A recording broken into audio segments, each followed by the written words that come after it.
خدا کی سلطنت کا تو جگہ میں کون دونا ہے، تم ہی تم ہو، تم ہی تم ہو، یہاں تم ہو وہاں تم ہو۔ ایک کلام ہے بڑا مشہور ہوا کراچی پاکستان میں، اور یہاں بھی پڑھا میں نے، دونوں ضلعوں میں بڑا پسند کیا گیا۔ کلام جب معیاری ہوتا ہے تو لوگ پسند کرتے ہیں۔ شاعر نے کہا لو مدینے کی تجلی سے لگائے ہوئے ہیں، لو مدینے کی تجلی سے لگائے ہوئے ہیں، لو مدینے کی تجلی سے لگائے ہوئے ہیں، دل کو ہم مطلع انوار بنائے ہوئے ہیں، دل کو ہم مطلع انوار بنائے ہوئے ہیں، کشتیاں اپنی۔ آقا فرماتے ہیں صلی اللہ علیہ وسلم کہ میرے صحابہ ستاروں کی مانند ہیں۔ یہاں ایک بات ذرا نوٹ کیجئے گا، حضور کے سٹار ہیں کون؟ حضور کے سٹار کون ہیں؟ صحابہ۔ صحابہ حضور کے سٹار ہیں۔ اور غور کرو مسلمانوں، ہم کس کو سٹار بناتے ہیں؟ آج کل ہم نے سٹار کس کو بنایا ہوا، جبکہ آقا سٹار کہہ رہے ہیں صحابہ کو۔ غور کرو غور۔ آقا فرماتے ہیں میرے صحابہ ستاروں کی مانند ہیں، ان میں سے جن کی بھی پیروی کرو گے ہدایت پا جاؤ گے۔ اور آقا فرماتے ہیں میری آل کشتی نوح کی مانند ہے، اس میں جو بھی سوار ہو گیا وہ پار لگ گیا۔ اور میرے بھائیوں، کسی سے پوچھو جا کر کہ جب کشتی سے سفر ہوتا ہے نا تو تاروں سے ہی راستہ پوچھتے ہیں۔ جب کشتی میں سفر ہوتا ہے نا تو راستہ تاروں سے معلوم کرتے ہیں۔ کتنی پیاری بات کی ہمارے آقا نے۔ ہم جس کشتی میں بیٹھے ہوئے ہیں الحمدللہ ہمارے رسول کی محبت کی کشتی ہے، اور ہمارے رہنما ستارے ہیں صحابہ۔ ہم دونوں طرف ہیں، رافضی الگ ہوتا ہے، خارجی الگ ہوتا ہے۔ ہم تو اہل بیت کی کشتی میں سوار ہیں اور صحابہ کو راہبر بنایا ہوا ہے۔ اور میرے امام اعلیٰ فرماتے ہیں کہ اہل سنت کا ہے بیڑا پار، اصحاب حضور نجم ہے اور ناؤ ہے عطرت رسول اللہ کی۔ اسی میں رہنا۔ آج کل رافضیت بہت پھیل رہی ہے، اللہ تعالیٰ ہمیں بچائے، ہماری نسلوں کو بچائے، ہمارے معتقدین کو بچائے، محبین کو بچائے، مریدین کو بچائے۔ یہ آج کل بڑی وبا پھیلی ہوئی ہے۔ ہر دیکھا ہم تو گھومتے رہتے ہیں نا، دنیا میں گھومتے ہیں، شہروں میں گھومتے ہیں، آج کل یہ بڑی پھیلی ہوئی ہے، رافضیت بڑی پھیلی ہوئی ہے، اور اچھے اچھے لڑک گئے، ایسی سی باتیں کر جاتے ہیں۔ اللہ تعالیٰ ہمیں صحابہ کا چاہنے والا رکھے اور حضور کی آل سے محبت کرنے والا رکھے۔ اب دیکھیے شاعر نے کیا کہا، کشتیاں اپنی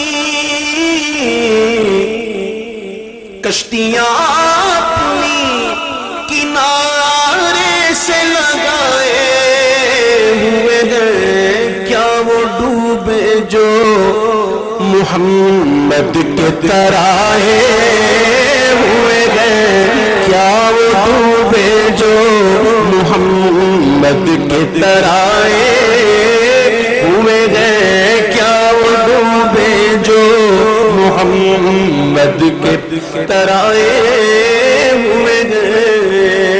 علم بھی ہو، دین کی سمجھ بھی ہو، اور ساتھ میں عشق رسول بھی ہو، یہ سب چیزیں چاہیے ایک ساتھ۔ اب دیکھیے عشق رسول کی بات آئی تو میں سمجھانے کے لیے کچھ بات کرتا ہوں کبھی کبھی۔ حضرت علامہ یوسف نبہانی رحمۃ اللہ علیہ، یہ بہت بڑے بزرگ گزرے اور اعلیٰ حضرت کے ہم اثر تھے، اور بڑا انہوں نے کام کیا ہے عرب میں. انہوں نے ان کے بارے میں یہ منقول ہے کہ جب کبھی مدینہ منورہ کی حاضری ہوتی، اے مدینہ کے دیوانوں غور سے سننا، جب کبھی حاضری ہوتی مدینہ پاک کی تو ان کے بارے میں آتا ہے کہ آپ کبھی بھی سامنے نہ جاتے، سنہری جالیوں تک نہ جاتے، بس باہر ہی کھڑے ہو کر عرض کر دیتے الصلوۃ والسلام علیک یا رسول اللہ. کسی نے پوچھا، لوگوں نے پوچھا کہ یہ آپ کیوں کرتے ہیں؟ جب بھی آتے ہیں باہر کھڑے ہو کر عرض کرتے ہیں، اندر کیوں نہیں جاتے؟ تو جواب ملتا ہے، جواب دیتے ہیں کہ کتے کا کام گھر کے اندر نہیں باہر ہوتا ہے. ہائے ہائے کیا عشق ہے. سیدنا اویس قرنی رضی اللہ تعالیٰ عنہ کے بارے میں آتا ہے کہ حضور پاک صلی اللہ علیہ وسلم کے وصال ظاہری کے بعد مدینہ شریف کا قصد فرمایا اور چلے مدینہ کی طرف. مدینہ شریف آ گیا، سرحد تک پہنچ گئے. جیسے ہی سرحد تک پہنچے پھر پلٹ گئے، اندر داخل نہ ہوئے. کسی نے پوچھا آپ نے ایسا کیوں کیا؟ تو آپ فرماتے ہیں کہ جس زمین میں میرا محبوب آرام کر رہا ہے میں اس پر قدم کیسے رکھوں؟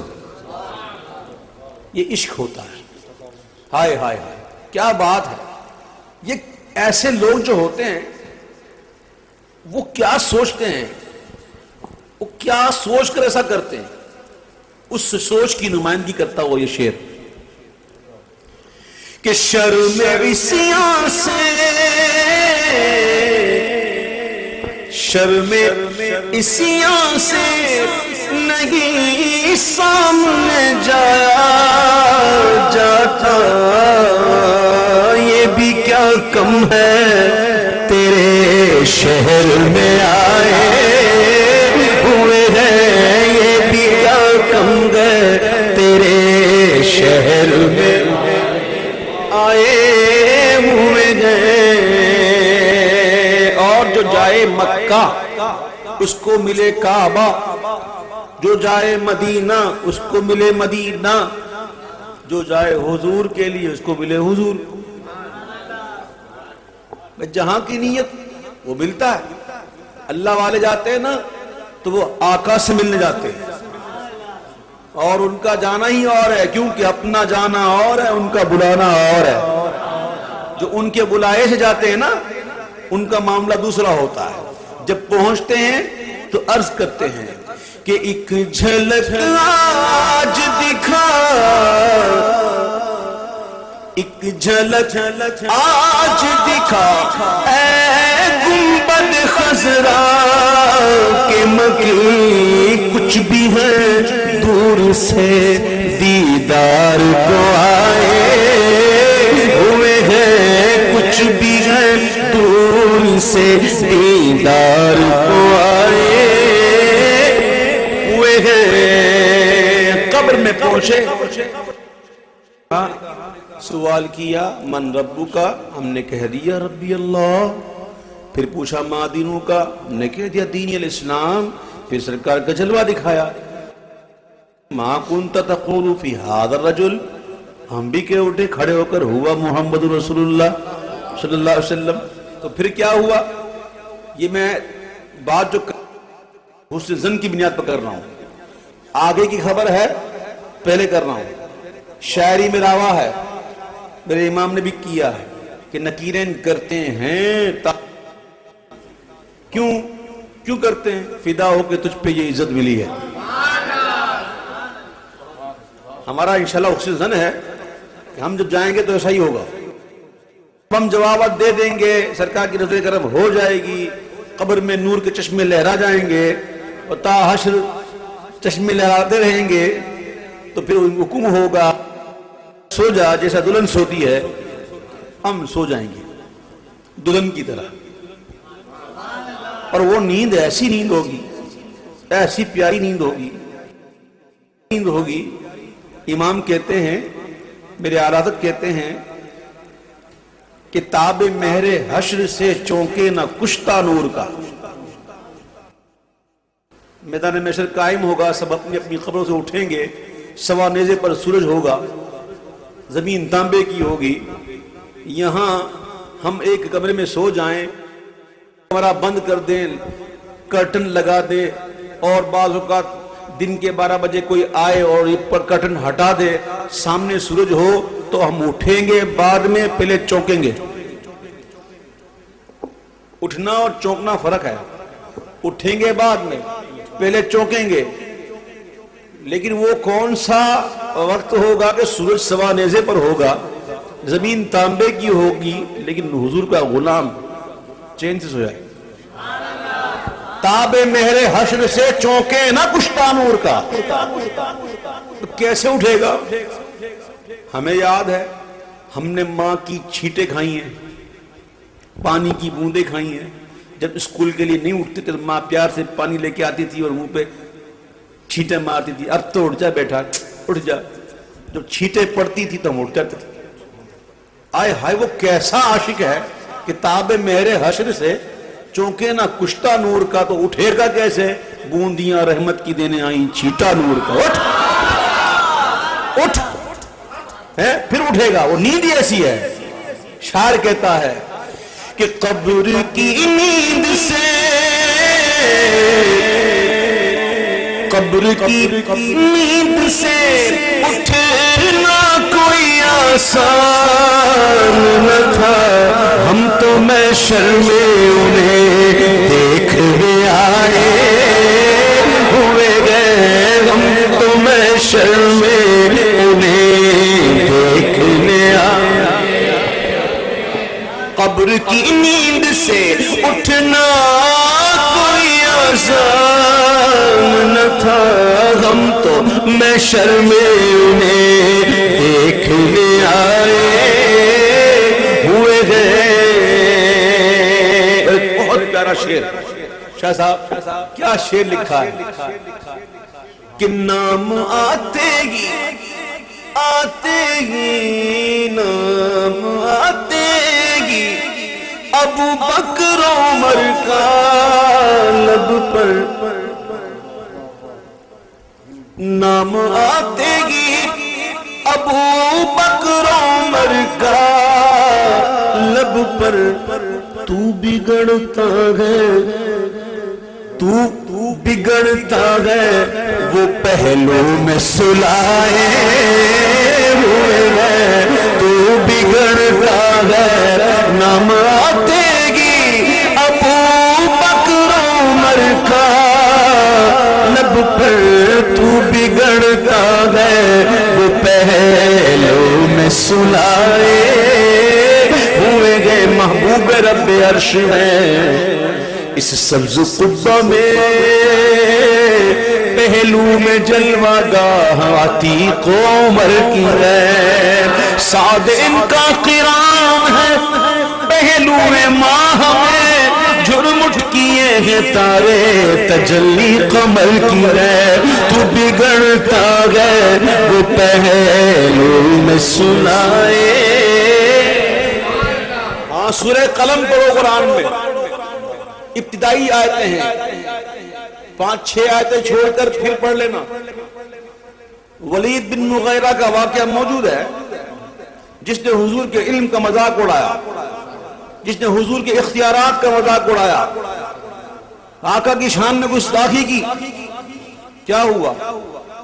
سرکار تو کریم ہے، حضور تو رحیم ہے، حلیم ہیں، درگزر کرتے ہیں، اپنی ذات کے لیے بدلہ لیتے ہی نہیں، لیکن اللہ کو تو بات پسند نہ آئی نا، میرے محبوب کی شان میں بکواس کر دی۔ اللہ نے کیا فرما دیا؟ کھول دیے 10 عیب بیان کر دیے اس کے، یہ ایسا ہے، ایسا ہے، ایسا ہے، ایسا ہے، اور آخر میں کہہ دیا کہ یہ ولد الزنا ہے، حرامی ہے، اس کے اصل میں خطا ہے، اس کی اصل میں خطا ہے۔ اب یہ تمام باتیں سن کر 9 تو سمجھ میں آ گئی کہ ہاں یہ 9 باتیں جو ہیں وہ تو مجھ میں ہیں، اب 10واں تو ماں سے پوچھوں۔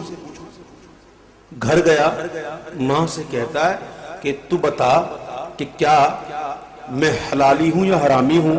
تو ماں کہتی ہے بیٹا جو ماں سے ایسے گفتگو کرے گا وہ حلالی نہیں حرامی ہوگا، اور تو حرامی ہے، تیری اصل میں خطا ہے، تیرا باپ ایک چرواہ ہے۔ اب دیکھیے جب تک وہ خاموش تھا پردہ پڑا رہا. جیسے ہی حضور کی شان میں بکواس کی تو عیب کھل گئے نا. اب سمجھو اس بات کو. حاضر و ناظر و نور و بشر و غیب کو چھوڑ شکر کر وہ تیرے عیبوں کو چھپائے ہوئے ہیں. شکر کر وہ تیرے عیبوں کو چھپائے.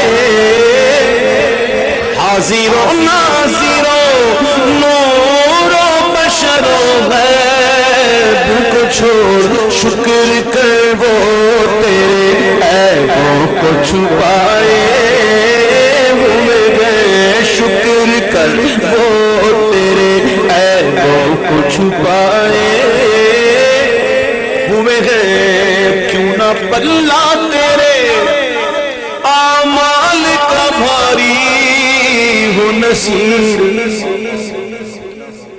کیوں نہ پلہ تیرے اعمال کا بھاری ہو نصیر. اب تو میزان پہ سرکار بھی آئے ہوئے ہیں. اب تو میزان پہ سرکار بھی آئے